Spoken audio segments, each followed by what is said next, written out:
आज जो बात मैं करने जा रहा हूं उसे करते हुए मुझे रोना आ रहा है, लेकिन मुझे चीखना पड़ रहा है।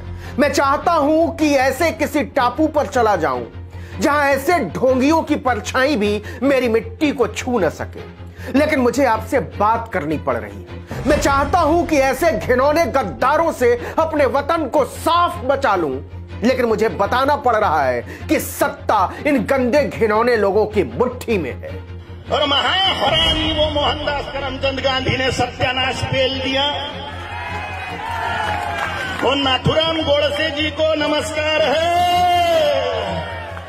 मार डाला वो हरामी को। मैं हिंदू हूं, लेकिन सबसे पहले मैं ये साफ कर दूं कि हिंसा और अधर्म की गंदी नाली में रेंगने वाला ये कीड़ा जिस धर्म के नाम पर देश के पहले आतंकवादी नाथूराम गोडसे की चरण वंदना कर रहा है, वो मेरा धर्म नहीं है, हरगिज नहीं है। और मेरे धर्म को नाली में रेंगने वाले ऐसे किसी भी गंदे कीड़े का सर्टिफिकेट नहीं चाहिए। तो मैं गोडसे जी को देवता तो ले मानता हूं। गोडसे जी को, गोडसे जी बहुत हमारे प्रातस्मरणीय है, वंदनीय है, नमनीय है, हमारे लिए पूजनीय है। अगर आपको भी लगता है कि नाली में रेंगने वाले ऐसे कीड़ों के बगैर आपका हिंदू धर्म अधूरा है, जीवित नहीं रह सकता, उसकी गरिमा नहीं बच सकती, तो फिर आपको आपकी यह सोच मुबारक।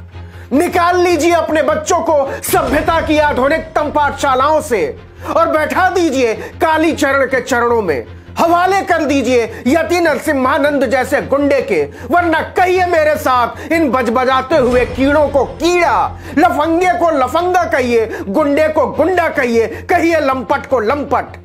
वरना याद रखिएगा, ऐसे राक्षसों की जमातें एक दिन हमारे बच्चों को खा जाएंगी हमारी शांति, चबा जाएंगी हमारा वतन, चबा जाएंगी हमारा संविधान, हमारा लोकतंत्र, हमारा गुरूर। ऑपरेशन करना बहुत जरूरी होता है ये फोड़े फुंसियों का, नहीं तो ये कैंसर बन जाते हैं।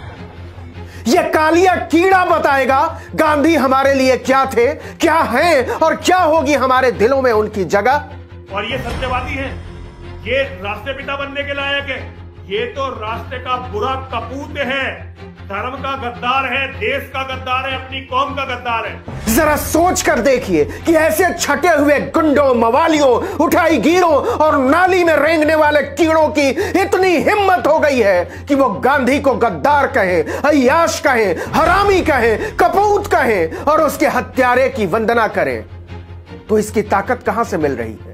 किसकी शह पर देश के माथे पर नाच रहे हैं ये गिद्ध उसे अपने खूंखार पंजों से नोचने के लिए? क्योंकि गांधी बनोगे तो दूसरों की औरतें मिलेंगी, अपनी औरतें मिलेंगी, खाने को अच्छे अच्छे माल मिलेंगे। औरतों पर फूहर की पनिया करने वाला एक छिछोरा बता रहा है कि गांधी क्या है, एक गुंडा बता रहा है कि गांधीवाद क्या है, एक गलीज बता रहा है कि गांधी की अहमियत क्या है। गांधी ने 1 करोड़ हिंदू मरवाए, तुम 100 करोड़ हिंदू मरवाओ, इसी का नाम तो गांधीवाद और गांधी का खेलावाद है। मैं इस गुंडे पर 1 सेकंड भी खर्च नहीं करना चाहता था, लेकिन इस छिछोरे की जुबान से एक ऐसी बात निकल गई जिसने मेरा ध्यान खींचा, और यही उस सवाल का जवाब है जो मैंने थोड़ी देर पहले आपसे पूछा था कि गंदी नाली के इन बजबजाते हुए कीड़ों को ताकत कहां से मिल रही है। लोग राजा बनते हैं गांधी को गाली देकर, गोडसे और सावरकर की बात कर, लेकिन जब राजा बनते हैं तो वो भक्त बन जाते हैं गांधी के। दरअसल इन छिछोरों लफंगों को यकीन है, या कहिए यकीन दिला दिया गया है कि देश की सत्ता, प्रदेश की सत्ता और भारत की बहुसंख्यकवादी राजनीति को ये कीड़े चला रहे हैं, नचा रहे हैं, और गद्दी पर बैठे हुए लोगों का रिमोट कंट्रोल इन लफंगों के हाथ में है। यह साफ साफ कह रहा है कि लोग गांधी को गाली देकर राजा बनते हैं, लेकिन सत्ता पर बैठते ही गोडसे की महानता पर चुप हो जाते हैं। लेकिन अब हम चुप नहीं रहेंगे, इसलिए ये लफंगे चीख चीख कर कह रहे हैं कि गांधी हरामी थे और देश का पहला आतंकवादी नाथूराम गोडसे न्याय और सत्य का पुजारी। लेकिन गोडसे सत्य के प्रतीक है, न्याय के प्रतीक है, धर्म के प्रतीक है, साहस के प्रतीक है। अब इसको मनवाने के लिए इन लंपटों को एक कट्टर सरकार, एक कट्टर राजा और कट्टर सोच की जरूरत है। पुलिस कितनी भी धर्मात्मा हो, हिंदुओं को तब तक के सपोर्ट नहीं कर सकती जब तक के राजा कट्टर हिंदुवादी नहीं है। मैं किसी भी तरह की हिंसा के खिलाफ हूं, लेकिन ऐसे गुंडों, लफंगों, मवालियों को चौराहों पर घसीट कर लाया जाना चाहिए। सुप्रीम कोर्ट के जजों को वही लगानी चाहिए अदालत। सारे टीवी चैनलों को न्याय की प्रक्रिया का सीधा प्रसारण करना चाहिए और पूरी न्यायिक प्रक्रिया के तहत उसी चौराहे पर इनको सजा दी जानी चाहिए। और गांधी जैसा झूठा व्यक्ति इस धरती पर पैदा नहीं हुआ।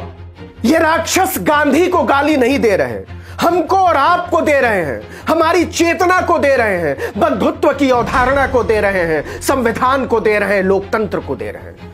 ये राक्षस एक दिन हमको और आपको खा जाएंगे और तब ये नहीं सोचेंगे कि कौन हिंदू है, कौन मुसलमान, कौन दुधमुहा बच्चा और कौन गर्भवती औरत, कौन बुजुर्ग और कौन बीमार।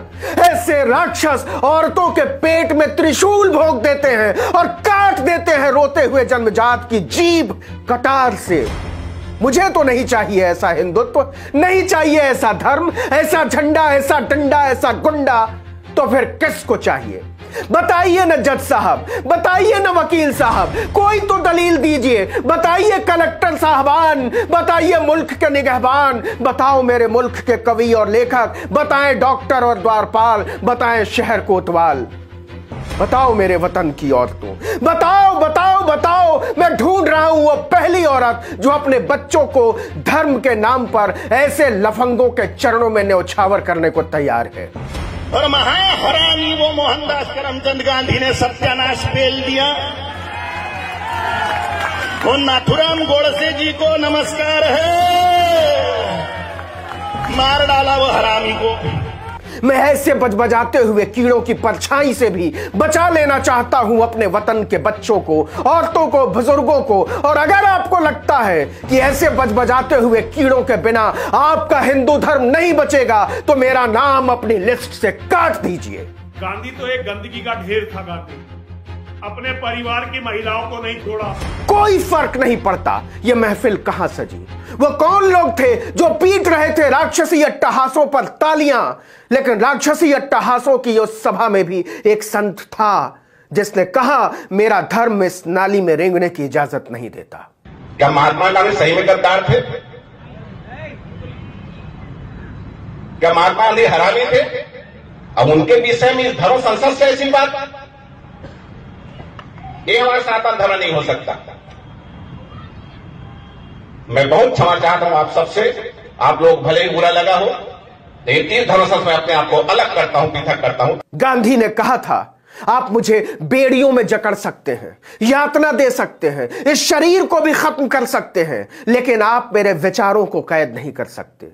मैं नहीं जानता आपका फैसला क्या है, लेकिन मैं अपनी पूरी ताकत से लफंगों को लफंगा कहूंगा, गुंडों को गुंडा कहूंगा, राक्षसों को राक्षस कहूंगा। मैं अपना धर्म ऐसे गुंडों के हवाले नहीं कर सकता, नहीं करूंगा अपने बच्चों को गिद्धों के हवाले। इसका अंजाम चाहे जो हो।